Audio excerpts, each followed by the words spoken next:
Good morning, everyone. Welcome to Puberty and Beyond. I am your host, Paige, and joining me today in this podcast are my fellow peers, all named Nicole. Nicole B, S, and W, or as I like to nickname them, BSW for Bullet Shot Wound. Hi! If you ever listen to us, we are a group of nursing students from Hillsborough Community College who like to talk about today's health and medical topics that relate to young adults. Today we are talking about opioid overdose. I understand this is a heavy topic, but it is something we see more and more each day, especially in media with celebrities, artists, or even people we may know. So Wilson, what is an opioid? Opioids are pain medications for moderate to severe pain. The term is often used interchangeably with the term narcotics.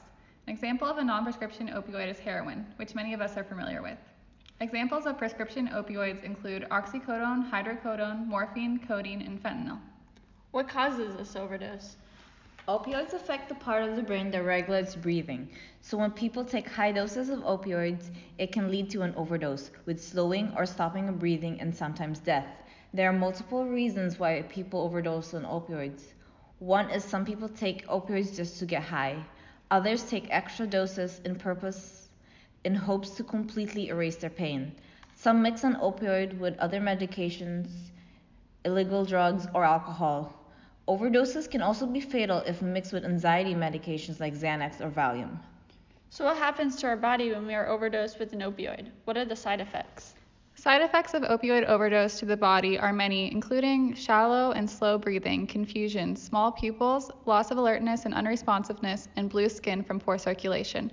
The worst possible outcome for an opioid overdose is death.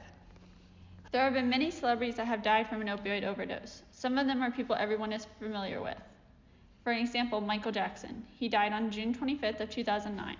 He died of a combination of drugs including oxycodone, hydrocodone, diazepam, fentanyl, and propofol.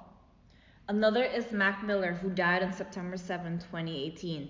His cause of death was an overdose on fentanyl, cocaine, and alcohol. Tom Petty was another famous person who died of an opioid overdose. He died from a combination of drugs, including opioids. He died October 2nd, 2017, and one of his famous songs is Free Fallin'. Our last celebrity deaths due to overdose include Prince, Corey Monteith, who's an actor from Glee, Whitney Houston, and Heath Ledger, or the famous actor in Batman's Dark Knight in 2008. He was a Joker.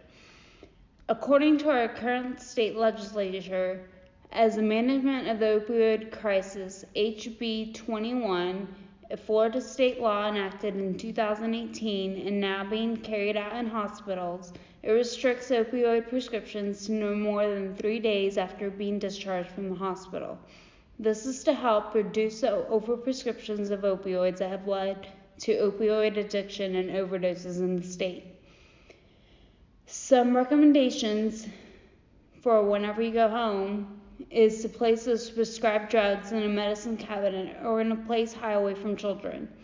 You always want to call 911 if you find a loved one or a friend unconscious or displaying the symptoms of an opioid overdose, which we have mentioned before. Other reference I would contact if you were to find a friend in need of help would be the suicide hotline, which is 1-800-273-8255, the Crisis Center of Tampa Bay 211, or DACO, the Drug Abuse Comprehensive and Coordinating Office.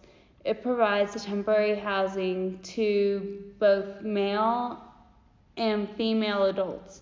They provide them with the necessary support and services to attain stable, decent, and affordable housing. 813-384-400. That is our TGH reference. Thank you for joining us and taking the time to listen to us talk about opioid overdose. If you have any questions, feel free to contact us. See you next week as we begin to talk about burn dressings such as Silvadene. Whoop whoop!